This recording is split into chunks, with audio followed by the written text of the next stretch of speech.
दूसरी जो बात किसी भी बिजनेसमैन के दिमाग में अपने बिजनेस के लिए क्लियर होनी चाहिए, उसको कहते हैं वैल्यूज, यानी कि नैतिक मूल्य। नैतिक मूल्य को समझने के लिए पहले हम अपने जीवन के मूल्य समझने की कोशिश करें तो बहुत सारे लोग अपना जीवन किसी एक धर्म के जो सूत्र हैं उसके बेसिस पे चलाते हैं। मतलब जीवन में क्या करना चाहिए या क्या नहीं करना चाहिए, उसका मार्गदर्शन उन्हें उस धर्म में से मिलता है। मीनिंग धर्म के अंदर जो कुछ ऐसी गाइडलाइंस हैं जो उनको हमेशा हेल्प करती रहती है कि ऐसा करना चाहिए या ऐसा नहीं करना चाहिए। तो ये हुए जीवन मूल्य। जनरली लोगों के जीवन मूल्य जो धर्म के वो फॉलोअर होंगे वहां से आते हुए, लेकिन जिस तरह से जीवन के मूल्य होते हैं उस तरह से बहुत सारे लोगों का जो समूह है एक बिजनेस, उस बिजनेस के भी कुछ मूल्य होने चाहिए, राइट? और उसे कहते हैं नैतिक मूल्य या तो मोरल वैल्यूज। सो मोरल वैल्यूज या नैतिक मूल्य उसे कहते हैं कि हम कौन सी मान्यताओं के आधार पर अपना कारोबार, अपना बिजनेस चलाएंगे। नैतिकता की वो कौन सी बातें हैं जिसके बारे में हम अपने बिजनेस में कभी भी समझौता नहीं करेंगे, कभी भी कॉम्प्रोमाइज नहीं करेंगे। वो जो मान्यताएं हैं, वो जो नैतिक मूल्य है, हाँ, उसको बहुत क्लियर रखना बहुत जरूरी है। और ये जो मूल्य है खाली शब्दों में नहीं होने चाहिए, परंतु उनका अमल हमारे आचरण में, हमारे व्यवहार में, हमारे बर्ताव में होना चाहिए। क्योंकि ये जो मूल्य हैं इससे ये क्लियर होता है कि एज ए बिजनेस हम किस तरह से बिहेव करेंगे, हमारा व्यवहार कैसे होगा। मैं कुछ एग्जाम्पल के द्वारा क्लियर करता हूं कि सोचो अगर हमारा बिजनेस ऐसा कहता है कि हम हमेशा ऑनेस्ट रहेंगे, ईमानदारी से अपना कारोबार करेंगे, तो कभी भी गलत तरीके से कस्टमर को या सप्लायर को या एम्प्लॉय को चीट करके हम पैसे कमाने की कोशिश नहीं करेंगे, राइट? तो ये ईमानदारी हमारा एक नैतिक मूल्य हो सकता है। दूसरा, पंक्चुअलिटी, मीनिंग कि कोई भी कस्टमर सर्विस या बिजनेस का कोई भी काम है हम हमेशा समय पे करेंगे, तो पंक्चुअलिटी हमारे बिजनेस का एक नैतिक मूल्य हो सकता है। कभी कभी कस्टमर फोकस को हम नैतिक मूल्य बना सकते हैं अपने बिजनेस का। सोच लो कोई एक कंपनी ऐसा कहती है कि हम जो भी एक्टिविटी, जो भी कार्य इस बिजनेस में करते हैं अपने कस्टमर को, अपने ग्राहक को केंद्र में रख के, कस्टमर को फोकस में रख के करते हैं, तो कस्टमर फोकस उसका नैतिक मूल्य कहा जा सकता है। लेकिन अभी अगर ये कस्टमर फोकस सिर्फ लिखने के लिए, एक नैतिक मूल्य एक बोर्ड पे लिखने के लिए रह गया और उसका अमल आचरण में नहीं हुआ, तो आगे जाके सबको पता चल जाएगा कि नैतिक मूल्य सिर्फ थियरी है, यहां पे इसका कोई अमल नहीं हो रहा है। मैं आपको एक एग्जांपल देता हूं। मान लो कि एक रेडीमेड गारमेंट का शोरूम है और इसके नैतिक मूल्य हैं, उसमें से एक है कस्टमर फोकस। उस शोरूम में कल रात को 8 बजे एक कस्टमर आया और उसने एक शर्ट खरीदा। खरीद के वो लेके गया और घर पे गया, तब कस्टमर को पता चला कि ये जो शर्ट है उसका कलर उसके ट्राउजर्स के साथ मैच नहीं हो रहा है। तो दूसरे दिन सुबह 11 बजे वो वापस आ गया शॉप पे, शोरूम पे, और कहने लगा कि ये शर्ट मैं उधर लेके गया हूं, मैंने उसको खोला नहीं अभी तक, लेकिन मैंने अपनी ट्राउजर्स के साथ उसको मैच करने की कोशिश की तो पता चला कि ये मैच नहीं हो रहा है, तो उसका एक शेड मुझे चेंज करना है, मुझे ये बदली करके दो। उस वक्त वो शॉपकीपर, वो शोरूम का ओनर जिसके मोरल वैल्यूज में ऐसा लिखा है कि कस्टमर फोकस उसके मोरल वैल्यूज है। वो शॉपकीपर इस कस्टमर को अगर ऐसा कहता है कि देखो साहब यहां पे क्या लिखा है, बदली करने के लिए बुधवार को 3 से 5 के बीच में ही आने का, बीच में हम कभी भी बदली नहीं करके दे सकते आपको। तो वो जो कस्टमर है वो कहता है कि वो सही है आपकी बात, आपने लिखा है 3 से 5 के बीच में बुधवार को आने का, लेकिन बुधवार को अगर मुझे आना पड़ेगा तो उसके लिए मेरी ऑफिस में से खास हाफ डे छुट्टी लेके मुझे यहां पे आना पड़ेगा। सो मैं आपको रिक्वेस्ट करता हूं कि प्लीज आप 3 से 5 के बदले मुझे अभी या किसी और समय अगर आप कहेंगे तो उस वक्त समय में आता हूं, लेकिन मुझे बदली करके दीजिए, आज शाम को मैं आता हूं।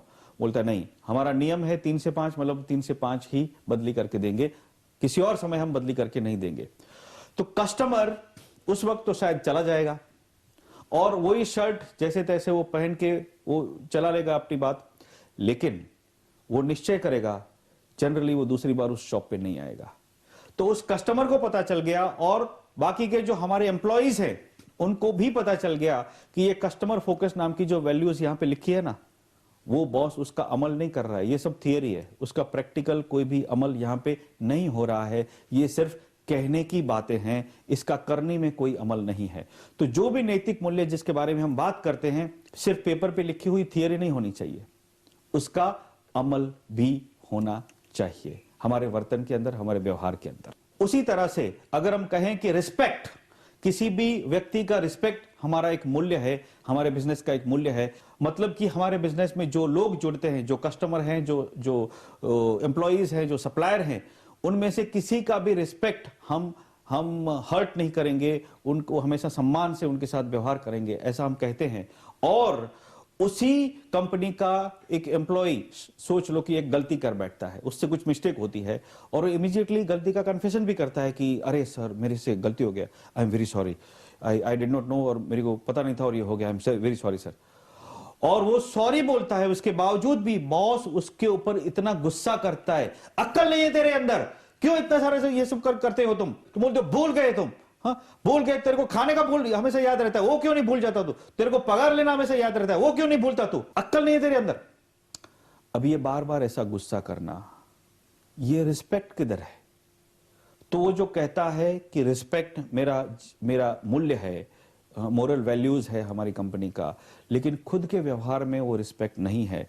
जो बिजनेस की वैल्यूज हैं जो सिर्फ पेपर पे रहेंगे, इसका अमल नहीं होगा तो फिर उसका कोई अर्थ नहीं रहेगा, क्योंकि बिजनेस के जो नैतिक मूल्य है, जो हमें बिजनेस रिलेटेड बहुत सारे फैसले, बहुत सारे डिसीजंस, निर्णय करने में मार्गदर्शन दे सकते हैं।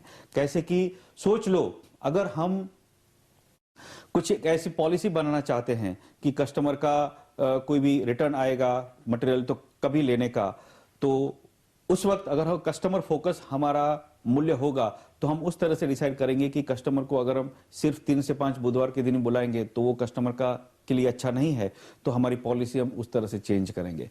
इन शॉर्ट, हमारे बिजनेस की अलग अलग पॉलिसीज डिसाइड करने में ये नैतिक मूल्य हमें हेल्प कर सकते हैं। बहुत सारे ऐसे इंपॉर्टेंट डिसीजंस हैं जो लेने में भी यही मूल्य हमें काम आ सकते हैं, राइट। वही टाटा ग्रुप जिसके मिशन के बारे में हमने बात किया, उनकी कुछ वैल्यूज के बारे में हम अभी देखें। टाटा ग्रुप की वैल्यूज में से एक है इंटीग्रिटी, मतलब हम जो कुछ भी करेंगे फेयरली करेंगे और हमारा व्यवहार ईमानदारी से करेंगे, ट्रांसपेरेंसी मतलब पारदर्शिता के साथ करेंगे, उस तरह से कि आने वाले समय में अगर हमारे सामने उस व्यवहार के लिए कुछ जांच पड़ताल भी हो तो उसमें से हम खरे उतर सकें, उस तरह का हमारा व्यवहार होगा। मतलब इंटीग्रिटी हमारा बिजनेस वैल्यू है, ऐसा टाटा ग्रुप कहता है। दूसरी उनकी बिजनेस वैल्यूज में से एक है अंडरस्टैंडिंग, कि जो भी कस्टमर हैं या हमारे बिजनेस पार्टनर्स हैं या कलीग्स हैं, एम्प्लॉइज हैं, उनकी संभाल करना, उनको रिस्पेक्ट देना, उनके प्रति करुणा रखना और उनके साथ इंसानियत से पेश आना, ये अंडरस्टैंडिंग हमारा एक बिजनेस वैल्यू है, ऐसा टाटा ग्रुप कहता है। उसी तरह से एक्सेलेंस, हमारा रोज का काम और हमारी जो प्रोडक्ट और सर्विस जो हम कम्युनिटी को देते हैं वो अच्छी से अच्छी श्रेष्ठतम कक्षा की हो, एक्सेलेंस, ये बिजनेस वैल्यूज में से एक है टाटा ग्रुप के लिए। यूनिटी एक और वैल्यू है जो टाटा ग्रुप फॉलो करता है कि जो कुछ भी हम करेंगे हम इस तरह से करेंगे कि लॉन्ग टर्म रिलेशनशिप एस्टेब्लिश हो हमारे लोगों के साथ, हमारे कस्टमर्स के साथ, हमारे पार्टनर्स के साथ। सो ये अलग अलग वैल्यूज हैं।